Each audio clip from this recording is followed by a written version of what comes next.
5 Favorite Nick Saban Moments as 7-time national champion calls it quits. Saban won 6 of his 7 championships at Alabama. The college football world was blindsided on Wednesday evening when the news broke that legendary football coach Nick Saban would call it a career. The 7-time national champion made it official a few hours after reports surfaced, ending an era of dominance rarely seen in sports. "The University of Alabama has been a very special place to Terry and me," Saban said in a statement. "We have enjoyed every minute of our 17 years being the head coach at Alabama as well as becoming a part of the Tuscaloosa community. It is not just about how many games we won and lost, but it's about the legacy and how we went about it. We always tried to do it the right way. The goal was always to help players create more value for their future, be the best player they could be and be more successful in life because they were part of the program. Hopefully, we have done that, and we will always consider Alabama our home." Under Saban, Alabama returned to national dominance, winning 9 SEC championships and 6 titles as Tuscaloosa became the epicenter of college football. His retirement is the end of an era in college football as the winds of change continue to blow throughout the sport. Let's take a look at 5 moments in Saban's career that will always be remembered. Saban returns to college football after brief NFL stint. Nick Saban changed the course of history when he returned to college football after 2 years of coaching at the highest level. After winning his first championship in 2003 with LSU, Saban was hired by the Miami Dolphins on Christmas Day in 2004. He coached Miami for 2 seasons, going a combined 15-17. Toward the end of his tenure with the Dolphins, rumors swirled about Saban going back to the college game. Saban denied the rumors, bluntly saying he would not be taking the job in Tuscaloosa. "I guess I have to say it," Saban said. "I'm not going to be the Alabama coach." A few weeks later, Saban was named the next head coach at Alabama and the rest was history.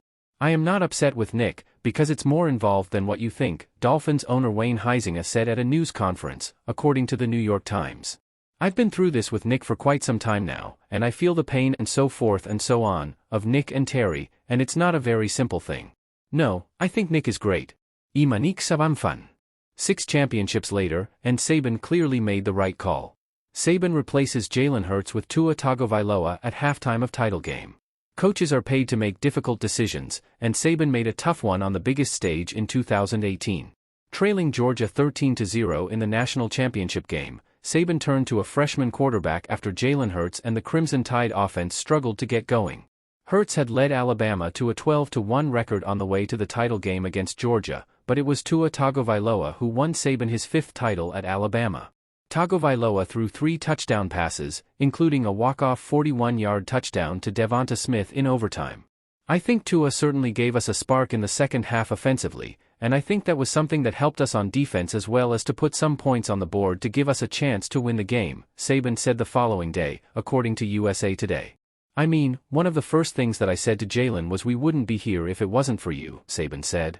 "You put us in a position by the plays that you made and the way you played all year long, but it just seems to me like, if we're going to have the best chance to win this game, that we may need to do it in a different way." I think he understood that. Saban has enough of Tagovailoa Hurts questions. Alabama entered the 2018 college football season with a quarterback controversy on its hands as Hurts and Tagovailoa battled for the starting job. Saban was forced to field questions all summer over who he would go with, and he finally snapped after Alabama's first game of the season. Following Alabama's win over Louisville in Week 1, a game in which both Tagovailoa and Hurts played, Saban spoke on the field with ESPN reporter Maria Taylor. Taylor asked Saban what answers he had about his quarterbacks after watching both of them play. "Well, I still like both guys," Saban said. "I think both guys are good players. I think both guys can help our team, all right? So why do you continually try to get me to say something that doesn't respect one of them? I'm not going to. So quit asking."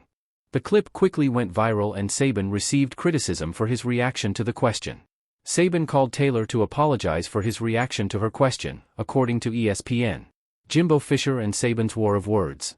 The era of name, image and likeness, NIL, in college football sparked a war of words in the media between 2 former colleagues.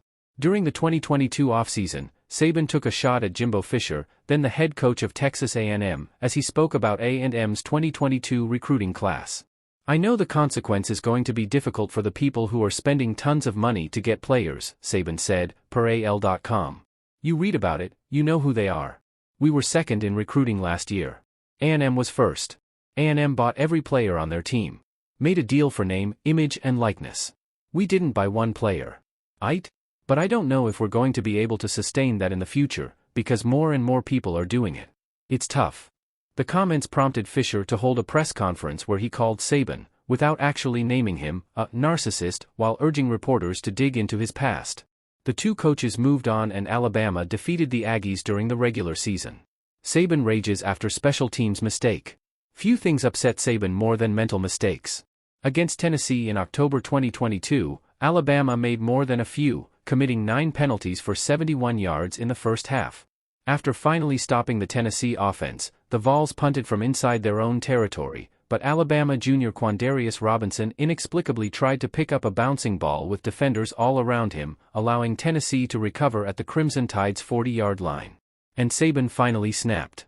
In his 16th season at Alabama, Saban still expected the same level of execution from his players as he did on day one. College football will sorely miss Saban on the sidelines and in the interview room.